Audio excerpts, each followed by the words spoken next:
Hello guys, welcome back to my channel. Myself Sumit Kumar. और आज हम पढ़ेंगे फिज़िकल केमिस्ट्री से के यूनिट 3 का प्रावस्था साम्य। तो चलिए क्लास स्टार्ट करते हैं। सबसे पहले हम देखते हैं प्रावस्था साम्य। तो प्रावस्था साम्य क्या होता है? विषमांगी साम्य को ही प्रावस्था साम्य कहते हैं। विषमांगी साम्य जैसे कि ऐसे साम्य जिनमें जो मिश्रण होते हैं वे भौतिक रूप से अलग अलग दिखाई दें तथा उन्हें हम अलग कर सकें, वैसे विषमांगी साम्य को ही हम प्रावस्था साम्य कहेंगे, जिनमें दो विभिन्न अवस्थाएं प्रावस्था के रूप में प्रदर्शित की जा सकती हैं। दो या दो से अधिक भी हो सकते हैं। जैसे कि हम एग्जाम्पल के लिए देखते हैं, जब हम बर्फ और जल का आपस में मिश्रण कराते हैं तब बर्फ ठोस होने के कारण और जल द्रव होने के कारण दोनों अलग अलग प्रावस्थाओं में दिखाई देंगी। इसी प्रकार से कैल्शियम कार्बोनेट जो कि सॉलिड अवस्था में होता है उसको हम देखें तो कैल्शियम ऑक्साइड सॉलिड अवस्था तथा कार्बन डाइऑक्साइड गैसीय अवस्था, यह दोनों अलग अलग अवस्था में होने के कारण दो प्रावस्थाएं हमको दिखाई देंगे। इसी प्रकार से जो NH4Cl और NH4Cl जबकि दोनों अलग अलग अगर माध्यम में हो, एक सॉलिड में हो और एक गैसीय अवस्था में हो, तो ऐसे अवस्थाओं में जब इन दोनों को हम एक पात्र में रखेंगे तो इन दोनों के मध्य में हमें अलग अलग प्रावस्थाएं दिखाई देंगी। तो सब अब हम देखते हैं प्रावस्था के नियम। तो प्रावस्था का नियम क्या होता है? प्रावस्था साम्य पर ताप, दाब, आयतन व सांद्रण के परिवर्तन का प्रभाव दर्शाने के लिए विर्लॉट गिब्स द्वारा प्रावस्था का नियम दिया गया। जो वैज्ञानिक विर्लॉट गिब्स थे, उन्होंने एक नियम दिया जिसमें उन्होंने प्रावस्था साम्य पर उसके दाब, उसके ताप, उसके आयतन और उसके सांद्रण में परिवर्तन का प्रभाव दिखाया है। तो देखते हैं कि ये नियम क्या है। तो प्रावस्था साम्य पर भौतिक मात्रकों के परिवर्तन को दर्शाने के लिए जिस नियम का उपयोग किया जाता है वह नियम प्रावस्था का नियम कहलाता है।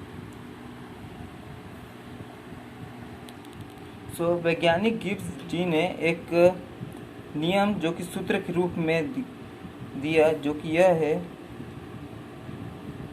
यह नियम दिया जिसमें F बराबर C-P+2, जहाँ F स्वतंत्रता कोटि, C घटक तथा P प्रावस्थाएं हैं। स्वतंत्रता कोटि और घटक के बारे में हम आगे पढ़ेंगे।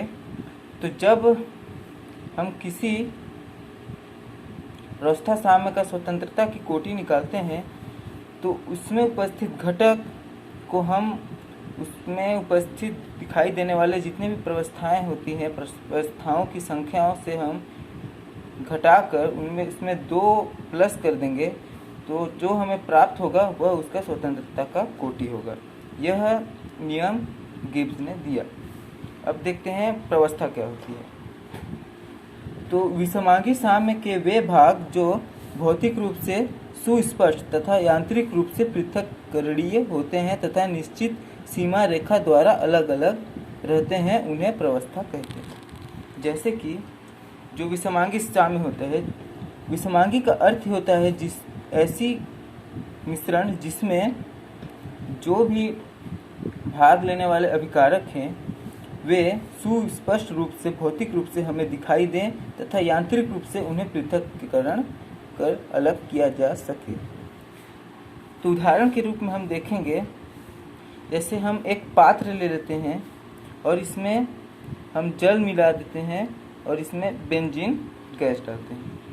तो यह पात्र जब ढका होगा तो इसमें बेंजीन गैस होगा, वह ऊपर की ओर फ्लो करेगा तथा जल नीचे बढ़ जाएगा, जिसमें हमें एक बीच में एक रेखा मिलेगा जिसके ऊपर गैसीय अवस्था में बेंजीन जो प्रावस्था फर्स्ट होगा और नीचे जलीय अवस्था में जल H2O जो कि प्रावस्था सेकेंड होगा।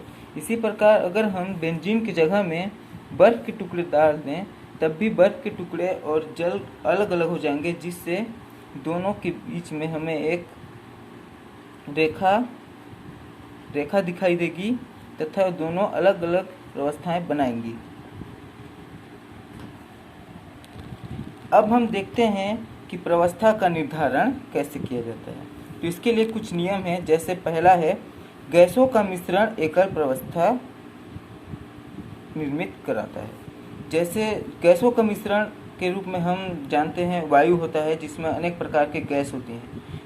तो गैस मिश्रित हो जाने के कारण उन्हें हम भौतिक रूप से देख नहीं सकते तथा उन्हें अलग अलग नहीं किया जा सकता। किया तो जा सकता है, लेकिन उसके लिए अलग अलग प्रोसीजर का उपयोग करना पड़ेगा। सामान्यतः उसे अलग नहीं किया जा सकता। तो ऐसे गैसों का अगर हम मिश्रण लें तो वह सिर्फ एकल प्रवस्था दिखाती है। जैसे वायु में H2N2O2 हाइड्रोजन, नाइट्रोजन, ऑक्सीजन मिश्रित होते हैं, परंतु अगर हम उसको प्रवस्थाएं देखेंगे तो हमें एक ही प्रवस्था मिलेगा। इसी प्रकार दूसरा नियम यह है कि पूर्ण मिश्रित द्रव एकल प्रवस्था बनाते हैं।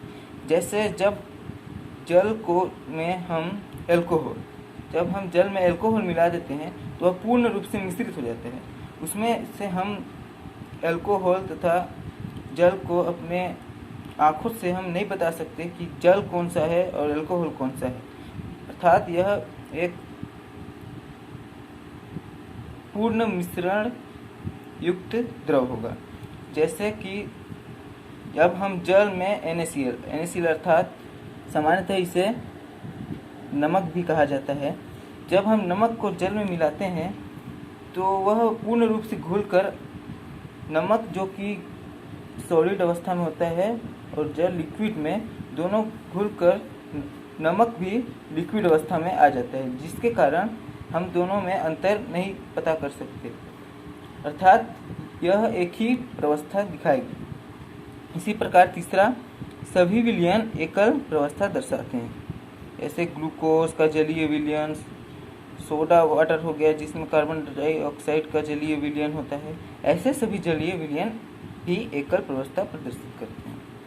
चौथा, बंद पात्र में लिया गया जल अर्थात द्रव दो प्रवस्थाएं दिखाएंगी। यदि मान के चलते हैं यह एक पात्र है जो कि पूर्ण रूप से बंद है, तो अगर इसमें हम जल ले लें तो हमें एक अवस्था नहीं मिलेगी, बल्कि हमें दो अवस्थाएं मिलेंगी, क्योंकि जो खाली जगह होगा वहाँ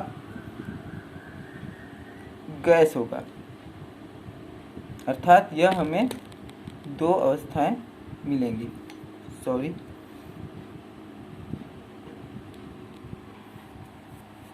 अब देखते हैं पांचवा नियम।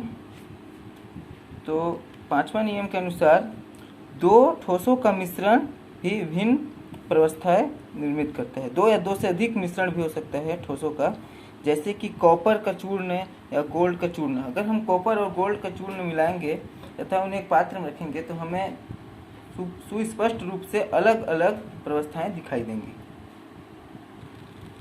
अब देखते हैं छठा नंबर, दो पूर्ण अमिश्रित द्रवों का मिश्रण दो प्रवस्थाएं प्रदर्शित करती हैं।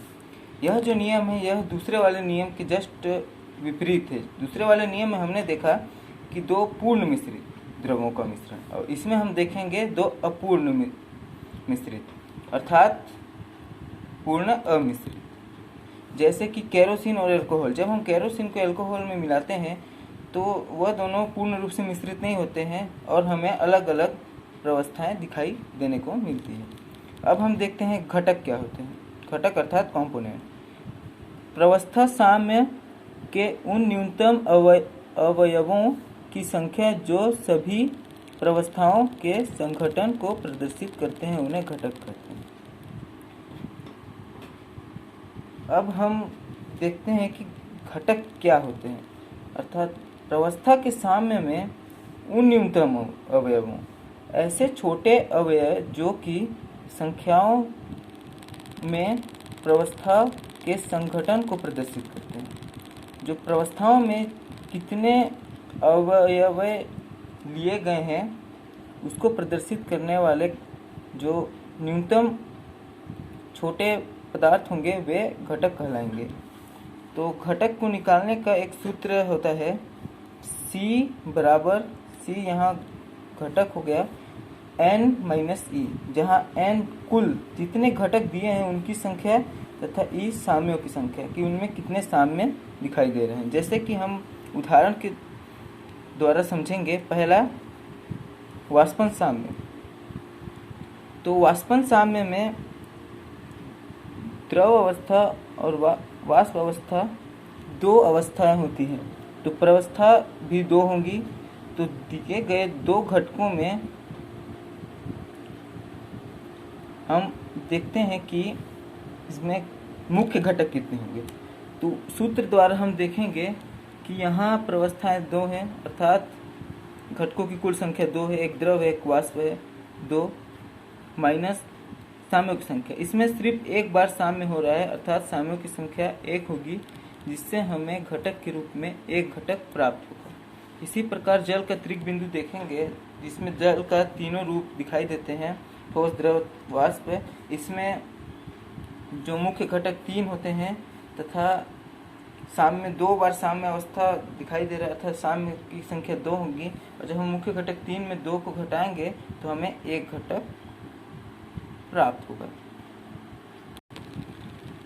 अब हम देखेंगे कि स्वतंत्रता की कोटि क्या होती है। सो गाइस, स्वतंत्रता की कोटि प्रवस्था साम्य के वे भौतिक चर अर्थात मात्रक जिन्हें स्थिर रखकर या परिवर्तित कर साम्य की व्याख्या कर सकते हैं, ऐसे स्वतंत्र कोटि कहते हैं।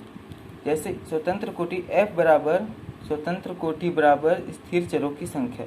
स्वतंत्र कोटि को निर्धारण करने के लिए जो विलार्ड गिब्स के सूत्र में हम घटक व प्रवस्थाओं की संख्या को रखकर स्वतंत्रता कोटि निर्धारित कर सकते हैं। जो विलार्ड गिब्स ने जो नियम दिया, वह नियम मुख्यतः स्वतंत्रता की कोटि के लिए ही है। तो अब हम देखते हैं कि उस नियम के द्वारा हम किसी भी रासायनिक साम्य में स्वतंत्रता की कोटि कैसे ज्ञात कर सकते हैं। तो सबसे पहले हम देखते हैं शुद्ध द्रव, अर्थात ऐसा द्रव जो कि किसी भी चीज़ से मिश्रित ना हो, या वह बर्फ से मिश्रित ना हो, या फिर उसमें अन्य कोई केमिकल ना हो, या फिर उसमें अन्य कोई गैस ना हो। ऐसा द्रव अर्थात शुद्ध द्रव में हम देखेंगे कि रासायनिक साम्य में स्वतंत्रता की कोटि क्या होती है। तो शुद्ध द्रव में हम देख रहे हैं कि इसमें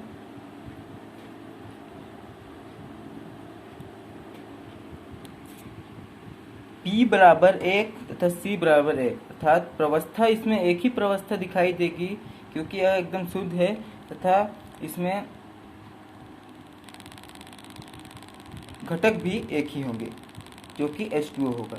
अर्थात जब हम सूत्र में रखेंगे C की जगह पर 1 और P की जगह पर 1, तब 1 - 1 बराबर 0 हो जाएगा तथा +2 बराबर 2, अर्थात जो शुद्ध द्रव अर्थात शुद्ध जल होगा उसकी स्वतंत्रता की कोटि 2 आएगी। इसी प्रकार अगर हम वाष्पन हेतु देखें, जब द्रव वाष्पित होता है अर्थात जब द्रव को गर्म किया जाता है तो H2O द्रव सॉलिड अवस्था से गैसीय अवस्था में परिवर्तित हो जाता है, जिसमें यह एक साम्य अवस्था होती है। तो इसमें एक साम्य अवस्था होती है और इसमें दो प्रवस्थाएं तथा एक साम्य अवस्था दिखाई देती है, अर्थात P बराबर 2 और C बराबर 1 होगा।